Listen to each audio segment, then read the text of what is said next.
break or I'ma have a flashback. Digging through the dresser like fucking where my mask at. The mash back with the banger and damage shit. And say fuck everything I learned in anger management. Hop back on some east side banning shit. And push a nigga's top back when I let the cannon spit. Start planning shit, premeditation. I'm in love with the streets again, rededication. Premises, man, they're savage. Right. And so what I noticed out here, through some of your stories and listening to other people as well, they in California they won't intermix the races. You know, blacks sell with blacks, whites sell with whites, so on and so forth. Out here, they'll put a black in the cell with a white dude. So what happens if, you know, like back in your day when you first came, if they put you in the cell with someone you felt who didn't like black people, or how did that transpire and play out? Well, it probably when I first came in, it won't be no they put you in there with a white person that didn't like black people, because they put you in there with a white dude that ain't like a black dude, then the white dude probably gonna get crushed. You know, if he expressed that he didn't like black people, he probably was gonna get crushed. He won't be able to stay in the pod. Even if the dude that they put him in there with won't built like that, once he went out in the block and said, oh man, the white dude don't want me in there, he racist. Man, somebody else gonna go in there. Yeah, they're gonna go right in there. They're gonna remove him that day. Somebody gonna go in there and crush him, and he gonna get sent out on the stretcher. So it wasn't never to that point, but they would put you in there with or put white dudes in the cell with you, because most of the cells down here is occupied by a black face. So they'll put a white dude in the cell with you, and then you have to determine yourself whether or not you felt like the white dude was all right, well, he was a cool white dude or whatever, he could stay in the cell with you. If not, they just ran him up out of there. But that was in the early part of my bit. But in the latter part of my bit, they put a white dude in there with you, a Chinese dude, any kind of dude that you ain't like, even if they try to put a homosexual in there with you. If you raised up a fuss about it, you go into segregation. You couldn't stop them, you couldn't try to intimidate them, you couldn't try to do none of that. Right. You know what I'm saying? A lot of dudes went to segregation because they try to put a homosexual in there with them, especially they try to put them in there with a Muslim or something like that. Because if you even try to whisper intimidation to them, like, look, you better tell them to get you up out of here. If they go back and say something to the people, then you jammed up. Right. You see what I'm saying? So they started doing that in the latter years. So you may not know who you get. That's why it was always a crap shoot when your cell came open, because you don't know who they're going to put in there because you had no say-so. Right. You know what I'm saying? Well, what about, I heard you mention a lot when you first came to jail, it was a lot of killing going on. So for the dudes who caught murders in prison, was they getting any more time, or it just was a... That's why it was so dangerous, man. That's why it was so dangerous when I first came in the 80s. Because dudes was actually killing dudes, man, catching bodies, man, and getting 5, 6, 10 years. Less time than you was getting on the street. Right. So it was no incentive for dudes not to be ultra-violent when you in an ultra-violent environment, and only, you know what I'm saying, the strong survive. So the best way to get across your point is that you'll take a life. Right. And then the consequences were so, you know, small that dude in there with 50 years. And he trying to stop himself from getting taken advantage of, or he trying to build a reputation for himself. Why the first dude that come mess with him, why wouldn't he try to kill him? Right. Because it can't do but help his cause. It can't hurt his cause. Right. You know what I'm saying? At the time. You know, but once time went on and the violence had got out of hand. Right. It was just gross violence in the system. You know what I'm saying? Dudes getting killed on a regular, dudes getting, you know, losing their eye, dudes getting colostomy bags, you know, all of this. It just was too much. That's when they started coming up with what they call supermax.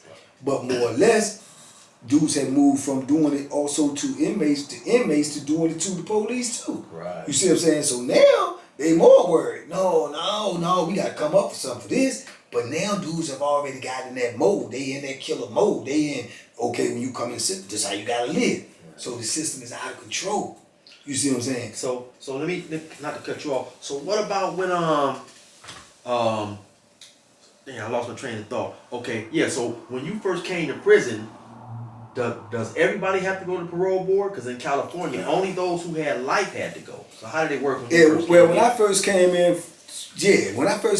as a matter of fact, everybody could make parole. They could make parole. You could make parole even if you had like 10 years or whatever. I think you had to do. You only had to do 65% of your time to be eligible for parole. Then you see the board, or you just automatically get released? No, you see the board and you go up for parole, but you only have to do like 65% of your time or something like that. I think it was 65. Then, I think it's 96, 97, they abolished parole in Virginia. That means that you couldn't get parole. When you came in, you had to do 85% of your time. So if you came in with 60 years, you cook just like a dude that got a L note. You cook. You got to do 85% of the 60 years. Right. You cook. If you come in with 100, you dead man walking. Right. See what I'm saying? So they abolished it. That too elevated the violence. You see what I'm saying? You got dudes in there with 50. In Virginia, man, they give out football numbers. They give out football numbers. They have no remorse whatsoever. They gonna give you football numbers. So you talking to the dude coming there, 19 years old, got 74 years for robbery. Right. 74 years. So he's done. He done. He cooked. He done. What would tell him not to put 100 holes in the dude to try to take his commissary? Right. He ain't got no. You ain't never right. going nowhere. He ain't going nowhere. Right. And you want to make sure that no one else ever tries to take your commissary. Why not put 100 holes in it? Right. You see what I'm saying? So that was the environment that they created, and they know they created the environment. That was already violent. They added to it. So then their remedy was later on down the line was to come up with these supermax. You know what I'm saying? It's like we made it rain, and now you know what I'm saying. We complaining about being wet. Now we need raincoats. You know they did it, and then when it was like that, because that was like a savior, you ain't had no other choice, man. Down here, if you was doing the time in the 80s and the 90s, and you had a significant amount of time to do, not even a significant amount of time, if you was going to be out there on that population, bro, you was fair game. So you need to have to be ready at all times. Right. Well, let me ask you this, because I know in California, by me having life, when we go to the board, we get the decision that day. You was telling me you guys have to wait 8-9 months, sometimes a year for a decision. That's if you lucky. So what, describe that, what is the, what toll does that take mentally, sitting back, waiting all this time to hear whether you didn't got parole? Yeah, man, it's torture, man. That's torture. That's torture. You know, it's like, man, I never heard that until you told me that. I never heard them dudes go. I seen it in a movie, right, but I thought it was just in the movies. Right. But I never knew you could go up for parole and get your answer back the same day. When we went up for parole down here in Virginia, when you go up, normally you will get your answer back within 60 to 90 days. That's what they'll tell you, right? And normally you would, because it's going to be a turn down. 60 to 90 days. I got most of mine like within 60 days. Boom. Denied. Hit you in the head without question. Always the same reasoning and everything. Serious nature of the crime, which never changes. The crime is what it is. It ain't going to, the nature of it is not going to change. Release at this time would diminish the seriousness of the crime, you know, which is the same, never changes. If you got any type of violence in penitentiary, institutional behavior, a history of violence in the institution, you know what I'm saying, or a history of violence on the street, they use these same repetitive excuses to turn you down. It was like it was a cookie cutter.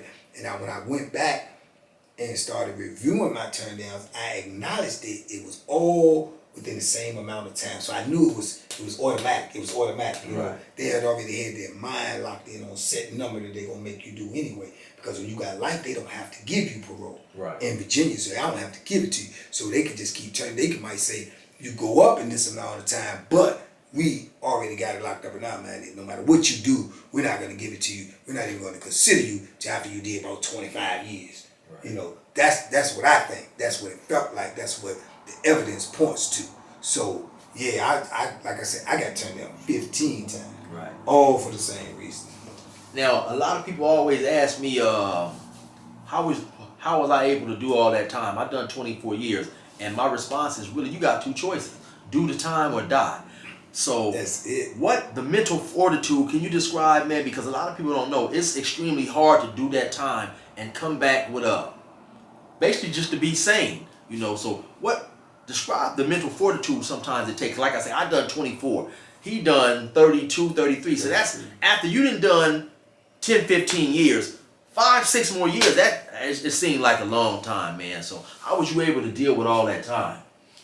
Man, I tell people all the time, I get that question a lot too, and I tell you, and this is the best answer I got, man. It's day by day, man. It's day by day. I tell people, man, you gonna run the gamut of every type of emotion in the world when you locked up. You gonna go through sadness, depression, just feeling miserable, feeling homicidal, feeling suicidal.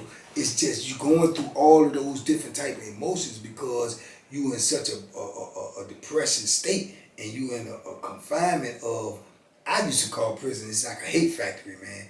You in a hate factory. Everything around you is hate. The officers hate you. Dudes hate each other. You hate your situation. You hate the food. You hate the conditions. You hate your cellmate. You hate the officer in the booth. You know, it's a hate factory. That's all they do in there is breed hate. So how could you draw something positive out of all that negativity? It has to come from within, man. It has to be a resolve in you that says, I want to see the next day no matter how miserable it is. I want to get out. I can't get out unless I make it through these stages of these days. You see what I'm saying? And that's even harder to do when you don't know when the day gonna come when you gonna get out. Right. If it's gonna come. Right. You see what I'm saying? When you dealing with an elder, you don't even know. And then down in Virginia, man, Virginia had the lowest parole rate for 30 plus years in the country, in the whole country. They was giving out 2% parole. So you had no real expectation of making parole. Right. You see what I'm saying? And then, so like you said earlier, when you don't have no hope, hope is extremely important when you're locked up. Yeah. When you ain't got no hope about getting out, going home, like you say, you lose the incentive to act good, to be good, to think positive, and sometimes people use not having hope as an excuse to just be violent soon as the first person rubbed them the wrong way. Did you guys have like conjugal visits or? Shit. I guess. Hey, I wish we did. That would have relieved a whole lot of pressure from my brother, man. Right. No pun intended. But but nah, man, we ain't had none of that. You know what I'm saying? I.e. the violence. That's, because dudes had no release, no, the pressure is already on you. Then you got that type of pressure as well. But it's like, you got to decide how you want to do it, man. You got to decide. You got to lock it in your brain. Like you say, dudes will use, their situation as an excuse for violence. You see what I'm saying? I had to use a situation that I wasn't getting out as an excuse that I may get out as an excuse to curtail my violence. Me wanting to get out one day saved a many lives. Me wanting to see my mother on the other side of them walls one day saved a many lives, because it was plenty of times that death was on the table for a cat messing with me, but I had to refrain myself. You see what I'm saying? Because I did want to get out, but like I say, it's a thin line too, because you can try to, like I say, pull back a little bit, and that can get you killed. You could try to handle the situation this way and try to throw a little delicacy in it. I don't want to kill, and that can get you killed. Right. So it's a tricky situation, man. Like I say, I applaud every dude, man, that did time and came out with some sense, came out with some understanding, came out with some goals and some aspirations and stuff like that, because I know what it takes to do that. I know, you know what I'm saying? Like I say, I just spoke at my first college. I'm gonna be putting that video out soon too, probably by the early next week, or late this week.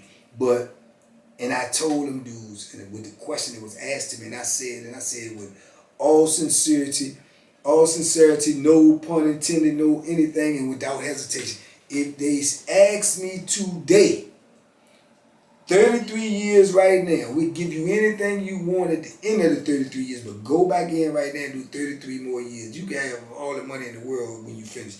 33 years today or death today. What's your choice? Death. Without even hesitation. Right. Because I don't have that fortitude to do what I did. I had that resolve in me, and I used it.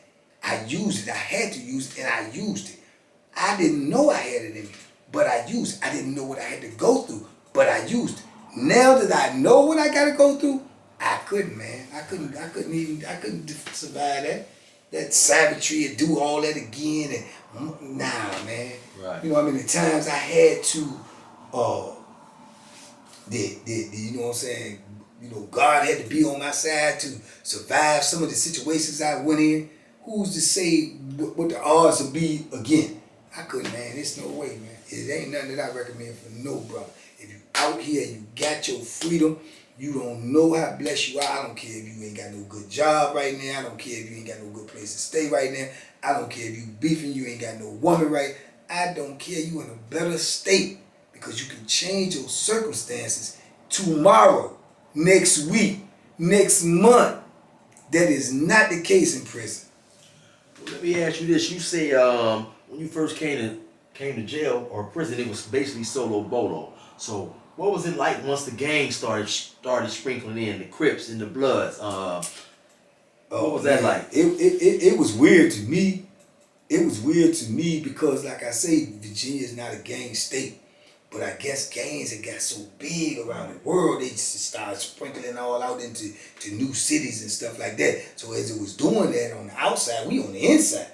Then they start getting locked up. So now they infiltrating the prison. So do you remember about the year they started hitting? The year that I started noticing it was me. I think I started noticing when it was having a real effect. I would say maybe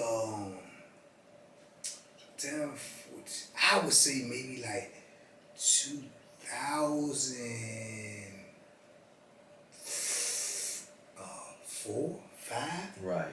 Like 2004 or 5 was when dudes would start saying, "Hey man, these gang brothers, and they here now.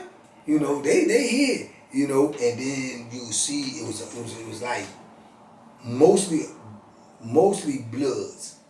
Then it started being Crips too. You know, and the Crip numbers started to grow as well. You know, and but it was mostly Bloods, and then like I say, Bloods and Crip are the biggest.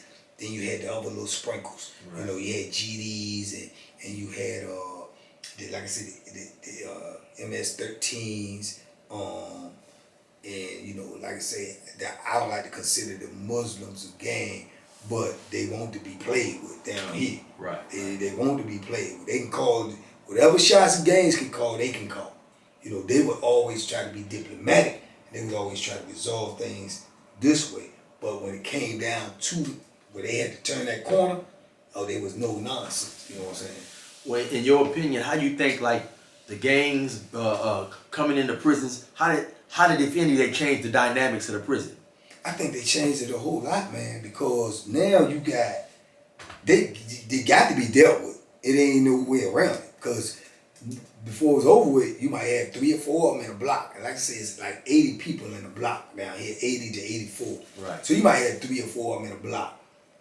Before I left prison, man, you might have 15, 20. If you get 20 in a block, they gonna try to take that block over. Right. Straight up. But the thing about it is down here, I don't know how it is up there because y'all always been gay. But the thing about it down here in VA, they gonna respect the OGs. They gonna respect the dudes who already put in work, even if they ain't in no gang. Right. Because just like a gang, if you got 4, let's say you got 4 or 5 cats in that block that's put in 20, 25 years of block.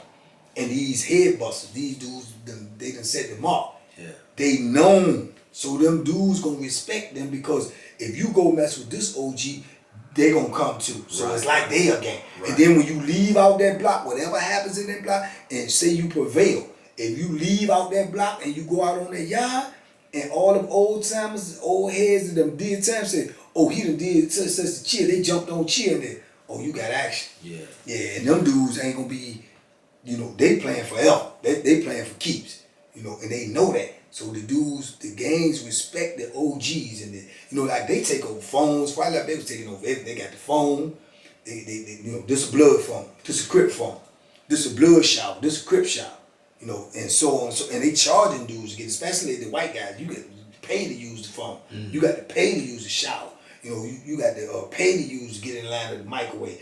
But if it's OG, if you don't put in work, they know you ain't in no game, you come down there, OG, you can get in there the shower you want. Oh, OG, yeah, you can go in the blood shower. Oh, OG, yeah, you can go over the phone. You know what I'm saying? And there was a point in time, like, especially like for me, I'm used to doing time on my own. I'm used to doing time on my own terms. You see what I'm saying? The only person gonna tell me what to do is the police. Right. You see what I'm saying? So that's how I feel. So when it first was happening, and they was like telling me like, OG, you good right here in the blood shower. To me, I was offended at first, because I'm like, bro, I'm getting in the shower I want to get into. You know what I'm saying? You not coming to no penitentiary after no 15 or after I've been here 30 years, you coming in the penitentiary 20 years old, you ain't even older than I've been in here, and tell me how I'm going to live in here. Yeah. You know what I'm saying? So that's how I felt. But then, like I say, I started looking at it from a different perspective, because I started thinking on a different level. I'm trying to go home. I'm trying to be free. I'm not trying to make no way. I used to start trying to educate them and just drop a little game on me like, bro,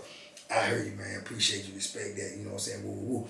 But at the same time, whenever I got a chance to chop it up with one of them, no matter who he was, blood, crip, cheated, whatever, I always try to give him a good game, drop a little knowledge on him.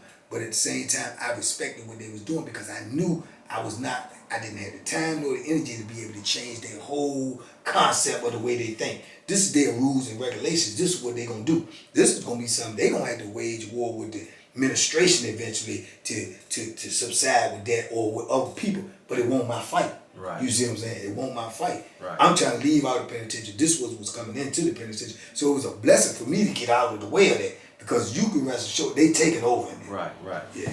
So look, how was the dynamics between the Bloods and the Crips? Was they at each other's throat on sight, or was it Nah. They had some what you would consider, they had some type of troops going on. Right. Because it won't like what I seen like in TV, because that's the only thing I know about the gangs is what I've seen in TV or what's been, perpetrated to me through the media or whatever, because this ain't no gang state. Like I say, so when I was out here or I was in DC, we ain't had no gangs. Right. So only when you can know about something, you experience something. I haven't experienced something, going by what was told to me, or what I've seen in imagery. But when I saw them in the prisons myself, they was not like, oh, you a Crip, nah, it wasn't none of that. Yeah. You know what I'm saying? They respected each other because they had to share each other's space. Right. Now, I do know, like that when you on the streets and in the penitentiary, everything is different. Most definitely. See what I'm saying? You have to coexist in the penitentiary. Right. Because that's it. That's like you said. It's only death on the table. And ain't that crazy where, the gangs out there, or for those of us who have been involved in gangs, we're at each other's throat on the street. But then we come to the prison where it's in a confined space, and now we coexisting. So it seemed like once we got to the street, where we can go anywhere we want to go, it seemed like we'd be able to coexist out there, because I don't have to be next to this dude. I done seen dudes who are from gangs that's been notorious fighting each other for years and years, walk the chow 2 or 3 feet away from each other, sometimes sit at the same table. But when they get out to the street, they can't get along.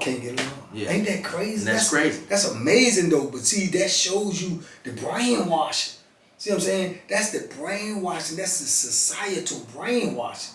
They will make you think you should be mortal enemies. You see what I'm saying? And one of my philosophies that I always be preaching, man, especially when I talk to the young, I say, man, never, ever put yourself in a position where you are forced to do something that's within your willpower to already do. Right. People come to prison, man, they take away cigarettes, man. People can't stop smoking to save their life. They come to prison, take away cigarettes. You survive. You don't die. Right. The greatest addiction to man, known to man, that I know of is sex. You go to prison, you can't have sex. And you survive. You don't die. But if they tell you on the street, man, stop having sex for 6 months, we'll give you $1 million. The average dude gonna try to cheat and go have sex anyway, because he don't exercise his willpower. But then when you put in the prison and you're forced to do these things, you do them. So when I say all that to say the concept that you use, when you get out there on the street and you in this gang and that gang and y'all see each other, you act like you got to kill each other. But yet when they put you in the penitentiary and these powers that be, they tell y'all, nah, you better not kill each other here, because we'll kill y'all. Right. You see what I'm saying? Then you coexist. Right. But then you can't transition when you go back on the street. You go back to other rules. You see what I'm saying? You being forced to do something that's already within your willpower to do, but you're not exercising that willpower. Right. That to me is crazy. That's when you got to start thinking on a higher level, man. When you got to be able to do things that's beneficial for you without being forced to do it. Why should somebody have to force you to quit smoking? It's only gonna better your health. But when you go to prison, you do it, but you can't do it on the street. Right. See what I'm saying? That's a crazy concept too, man. We got to start looking at things different so we can see things in a different way. Right. You know, if you ain't got to kill each other in prison, why do you got to get out and kill the same person? Most definitely. And so, you know, by all that time you did, I'm sure you went to the parole board and got denied a bunch of times. Can you remember how many times you were denied? 15 times. 15 times. 15. So how much time did you have to do before you was actually able to even go to the parole board? I was lied to from the beginning. They told me that I was going up for parole in 12 years. That was incorrect. As of most things that I was told when I got locked up. But I ended up going up for parole after I did 18 years. Wow, you know what I'm saying? So it was 18 years after I even went up the first time. And when I went up the first time too, they gave me a 3-year deferral off the rip. They had just came up with a new thing and say they normally you go up every year. Right. But they had came up with some new rules that they was trying to implement that they could give you a 3-year hit when they didn't think that you would be suitable within that 3 years. They could give you a 5-year hit. I think it went all the way up to 15 years. They could give you a 15-year hit. You know, I never heard anybody getting one, but I got a 3-year, and I heard a lot of other people got, 5-year, 7-year hits and stuff like that. So yeah, that's just crazy, man. You know, it's like you had really no say so in the matter, man. You just had to do your time, and then like I say, you trying to survive, you trying to focus, you trying to pay attention to this. But on the back end, you also got to go up for parole every year. So you know, whatever happens within that calendar year, or what didn't happen prior to you going up will all be brought up when you go up for parole. Right. You know, you busted through head over 5 years ago, then they gonna bring that up. Why? Oh, you ain't gonna make parole because you did that in 19 such and such and such. Right. You know, so yeah, it was crazy, man. So how much time had you actually done before you actually felt, okay, I possibly could get out? 33 years. Wow. 33 years. Cause I swear to God, man, I ain't gonna tell you no lie, man. I ain't think they was gonna give it to me, man. I did not. I believed it. You know, you got the little tingle in the back of your brain. Right. I said, I believe it, man. But then it just was no evidence. Right. You know what I'm saying? Everybody that was going up was getting turned down. There wasn't no evidence. So then it was like, matter of fact, the dude that's going up for governor there, you know, I think it just went Terry McCullough is still on. It just transitioned. But okay. Terry McCullough, y'all go vote for him as governor of Virginia. He changed the whole thing in Virginia. He changed the whole system because he came in and he saw that we had the lowest parole rate in the state of Virginia. There was the lowest parole rate in the country, and he implemented this new rules and regulations. He got a new parole board. He set an agenda for them to get dudes out of prison that had been locked up 25, 30, 40. He got dudes that been locked up in Virginia 40, 50 years. You know what I'm saying? I got a old cell partner right now that's been locked up 40 years. He went in at 20, he's 60. You know, still trying to make parole. But Terry McCullough, when he set those pieces in place, man, dudes started making parole, and I could see it. And when I saw dudes leaving, because normally, like, you heard 2 people made parole in Virginia within a calendar year, it would be extraordinary. So then when I started hearing 6 people made parole on this compound, 7 on this compound, 8 on this, it's like Christmas. Right. So that's when I started believing I was possible. And I did 33, so actually it was probably 30. After 30, that's when it happened, because that was going on for about 3 years before I had even came up in my mind and said, oh, I got to get busy. Right. I got to try to get out. I got the dudes that's leaving, and I felt like it was a window. And I said, eventually that window is going to close. Right, I got to get out. Yeah, and I got to get out before it close. I got to get, and that's what's happening right now. They trying to close it. They trying to put this other dude back in the governor's office, which he's already said, if he get in, he's going to change the whole parole board to Republican again. And he said they're going to stop letting dudes out for parole because they already crying. They letting out murderers, they letting out this type of person, robbers, all this type of stuff. But at the same time, the people that they have let out on parole by far are doing great. Right. I'm a byproduct of that myself and other people. But they're trying to stop it, man, because I say it's a part of their system. It's a part of that old thinking in Virginia, man. It's like this the new pseudo-slavery, man. They want to keep these places, these things in effect, and they want to keep people away for the rest of their life, man. Never, ever having a second chance. And if a person can't get a second chance, what's the point of living? Right. If you're going to be judged for the worst thing you ever did in your life for the rest of your life, what is the point of continuing? What can you progress in life?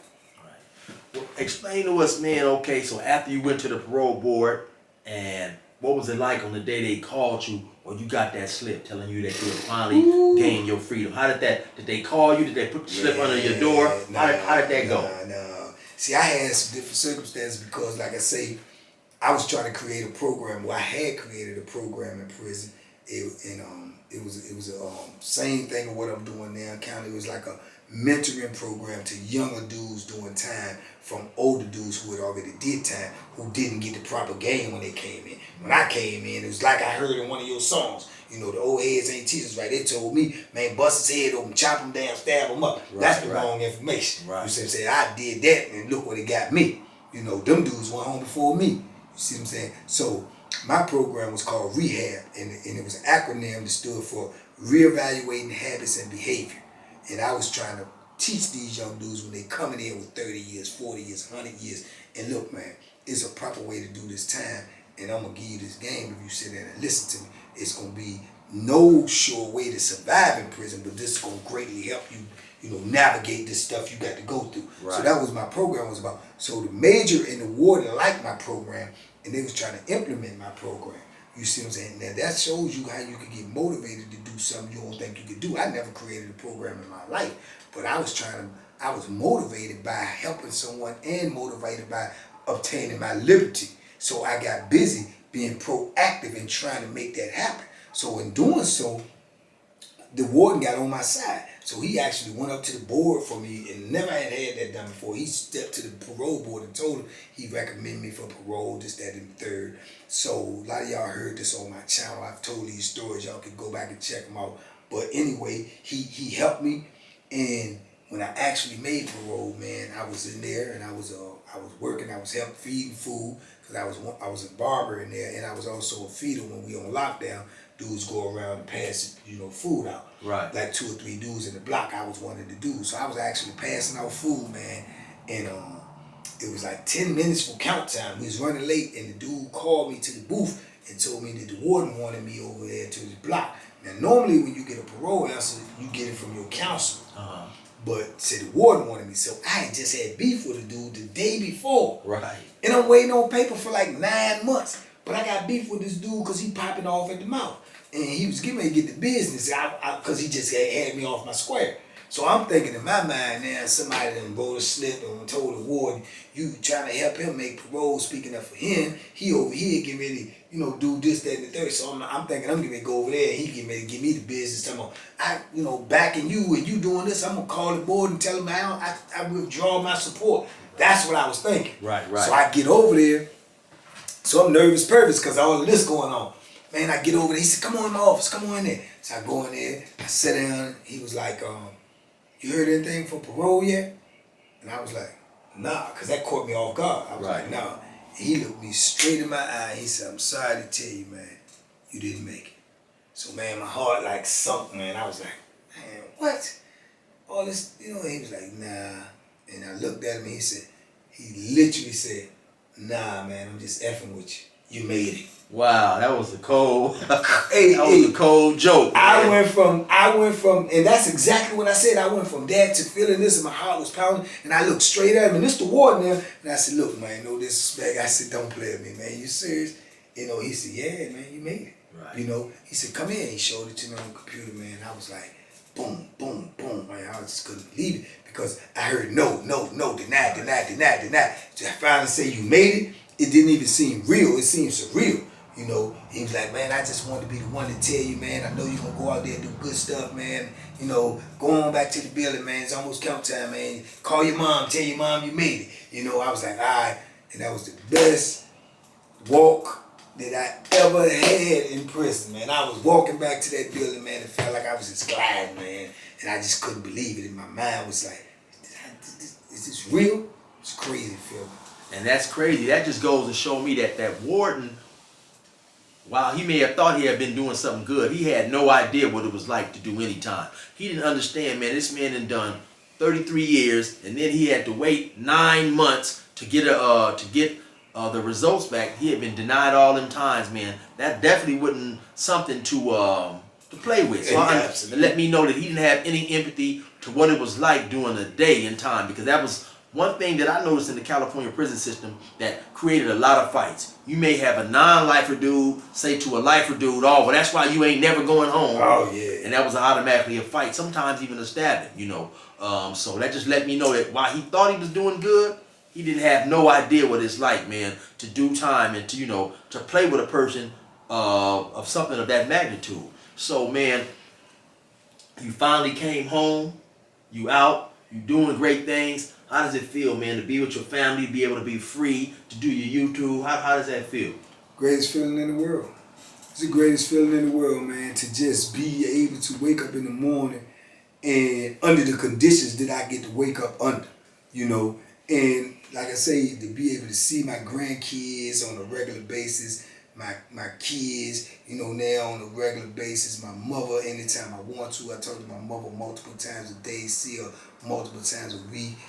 Just to be around my brothers and sisters, all the things that I was denied so long, to be able to have that in abundance is enough, you know, to just keep me in the path that I'm going, to keep me on a positive note, to make me want to deliver, you know, positive messages every day because of the joy that I get from that. And it just let me know how blessed I truly am.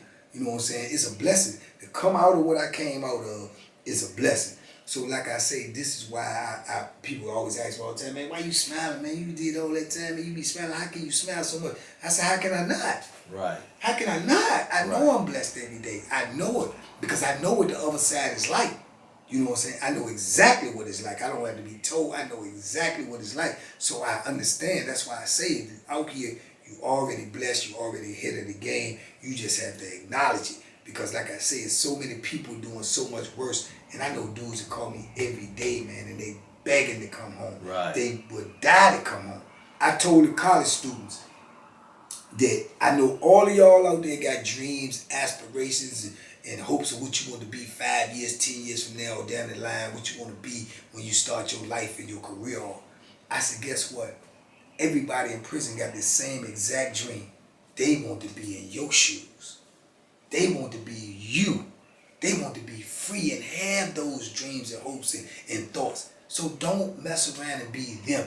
Their dream is all the same. I never knew a man in prison whose number one dream wasn't to get out.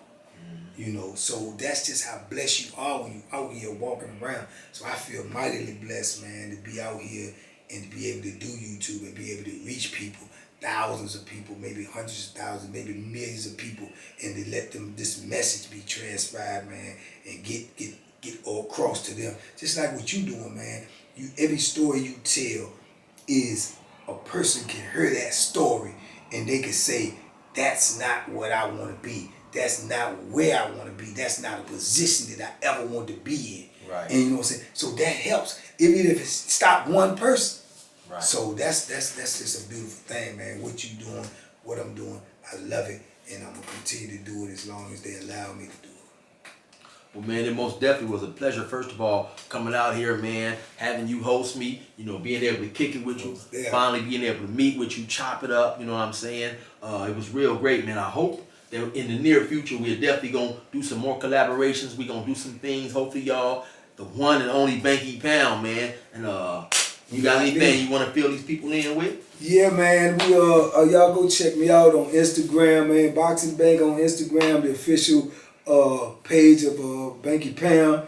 I also got a new page on IG, Team Banky Pound Management. Y'all can check that out for bookings, for me to come speak, for merchandise, for any other thing. Also, a lot of people been recognizing me on the street now, which is a beautiful thing. When you see me in the streets, pull up on me, say something to me. It ain't like T.I. Don't act like you don't pull up on me, you know. And I'm going to take a picture with you, man, and we going to post these pictures that I take on my Team Banky Pound Management page. So when you see me, man, and you watch my stuff and you motivated, or you just watch it and you appreciate it, let me know, man, because I appreciate the love, I appreciate the support.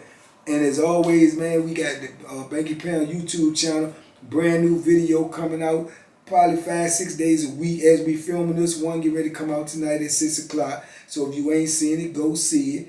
Real life true story about one of my sellers that was a real live pimp.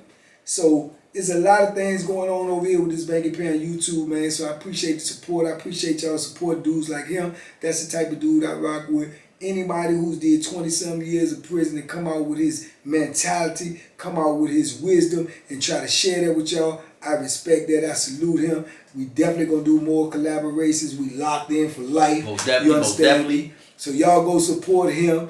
And as always, when I part, I say be safe, be smart, make good decisions. But in this one, I say that, and I also say, yard down.